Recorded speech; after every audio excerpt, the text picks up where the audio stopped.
Hi there, Aries, and welcome back to Star Lordess Tarot. This is your tarot forecast for the week of October the 6th through to the 12th.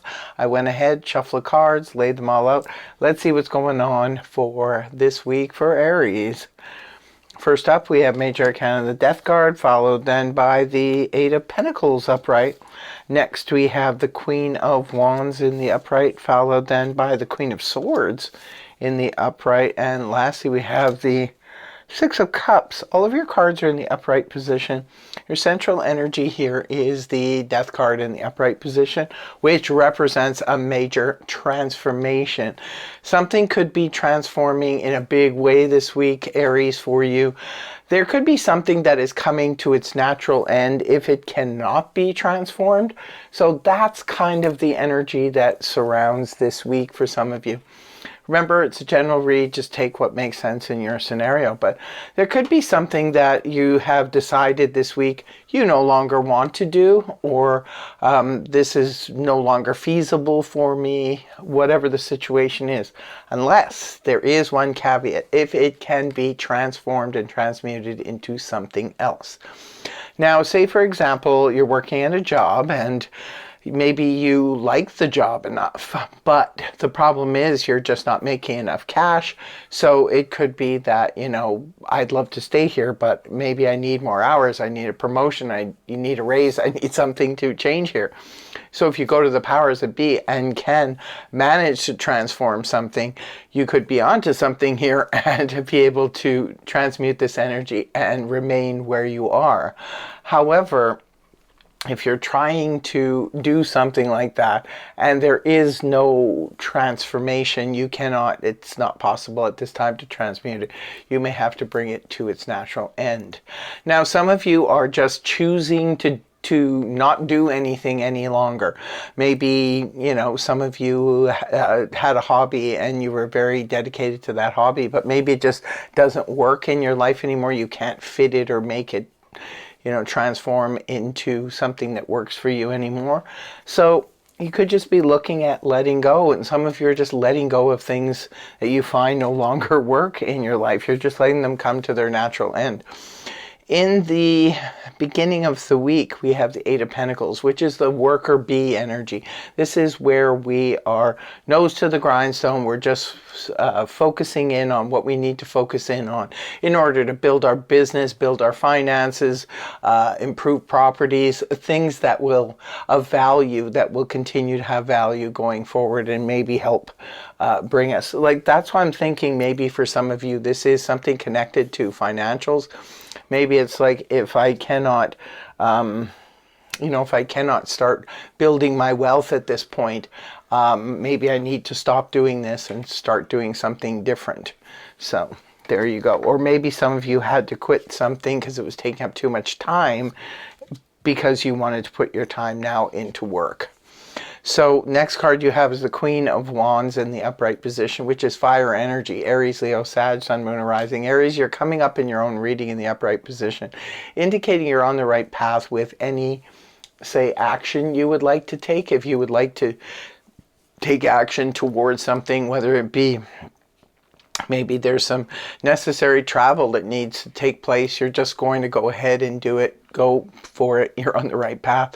If this is any kind of, I'm just going to start my own business, the heck with working for other people, I'm just going to put all my focus into this, that could be for some of you what you're doing. Others of you could be, I need a passionate relationship, so I'm just going to move towards a passionate relationship. Now, for some of you, this could be playing a dual role. Maybe there's someone else in your life. The Queen of Wands could represent your spouse, your family, your friend, love interest, can be anybody in your life that perhaps is even lighting a fire under you to get you moving towards a certain direction. This could be somebody that wishes to travel with you, go into business with you, things like that. Interesting. Moving on towards the weekend, we see the Queen of Swords here in the upright position. Now we're dealing with air energy, Gemini, Libra, Aquarius, Sun, Moon, or Rising. Now the Queen of Swords is all about somebody who likes to shoot from the hip. This person likes to have conversation, engage in conversation, but what they're after is something mental, cerebral, logical. They're not looking to implement any kind of emotion into the conversing that they're doing with others. Now, this Queen of Swords is squaring off with the Queen of Wands over here. So it could be, for some of you, there is gossip involved, or it could even represent some kind of jealousy.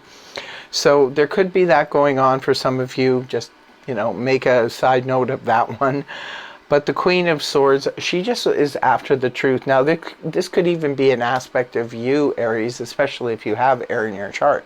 This could be you just wanting to have some kind of clarifying conversation. It could be with this Queen of Wands.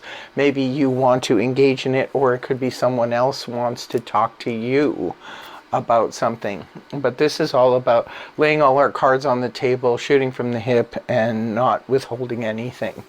And the last card you have here is the Six of Cups in the upright position, which is the nostalgic energy towards the weekend. Perhaps some of you are running into people you haven't seen in a long time. This could be a family reunion, or even a high school reunion you're heading into, and this is about meeting up with people from our past and having that we have that connection with. Sometimes it's known as the soulmate energy. It could be representing the one that got away. Maybe they're contacting you, could be through social media or something like that. They're reaching out, or you could be reaching out to them. Could be running into old friends, maybe watching old movies and playing Remember When. It's a fond memories of the past here, so that's a little something to keep note of. It's in the upright, so this represents it's a fond meeting, or it's going to be a fond reunion, whether it be family or high school or friends. Whatever the situation is, it looks like it's positive because that represents fond memories of the past, so when it's in the upright. So now, in closing, I will be pulling two cards from the Zodiac deck. The first one is for love and romance. What do we have for Aries? We have Gemini, number 27. Rise to challenges as a new path opens. Negotiations. So there's that. Gemini could be the love interest for some of you. Maybe a Gemini introduces you to a new love interest. There's some kind of connection here with Gemini, or it could be something special happens for you when the moon's in Gemini. The second card here is for career and finance. What do we have for Aries? It says moon in Aquarius, number 23, free spirit.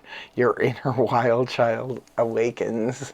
Maybe that is the case for some of you concerning your career, your finances. Maybe you're embodying your inner wild child. Aquarius could be part of it. We do see Queen of Swords here. She can be possible air energy, Aquarius energy rather.